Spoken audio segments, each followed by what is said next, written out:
question, we're told the diagram shows a parallelogram with a base of 13.8 centimeters and a perpendicular height of 6.2 centimeters and one interior angle of 50 degrees. Calculate the perimeter of the parallelogram. Pause the video, have a go at the question, and I will go through it imminently. Okay then, so what I've done here in my question, I've just gone and realised that if I look at a perpendicular height, so this word perpendicular means at right angles, that if I fired a line up here and extended my my parallelogram here, to my parallelogram from that perpendicular height, I've made a right angle triangle. I've gone and labelled my right angle triangle. I've called that the hypotenuse because it is opposite the right angle. You'll see here I have gone and found out that this is 40 degrees, and then here I've labelled up adjacent because I've called that 40 degrees. Again, if that's right angles, that's how I work that out. And then this must be the opposite. Now, to work out the perimeter, I need to know what all of those lines are around the shape. So this line here, this line here, this line here, and then this line here, all added together. Well, I know that line and that line. I've got those. It's 13.8. What I haven't got is this line here. Okay, this one here, which is the hypotenuse of my right angle triangle. And if I have that one, then I'll work out that one. I'll be able to answer this question.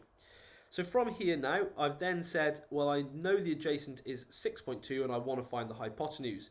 I've written out SOHCAHTOA and crossed out H's because I want to find them and A's because I have them. The one that is double crossed out is CA. That tells me to use cos angle equals adjacent over hypotenuse. So I have then subbed in the information, cos 40 equals 6.2 over hypotenuse. And you can see here that I didn't like having the hypotenuse on the bottom as my denominator, so I've times both sides by the hypotenuse. Then I've divided both sides by cos to rearrange to get hypotenuse equals 6.2 divided by cos 40. That has then told me that the hypotenuse is 8.1 centimeters to one decimal place. To then answer the actual question, the perimeter is 13.8 plus 8.1 plus 13.8 plus 8.1. That's given me a total perimeter of 43.8 centimeters. Now, one thing I will say is that I could, if I just come and draw on here quickly, I could have just chosen the perpendicular height here and had a right angle here and said, well, that is also 6.2.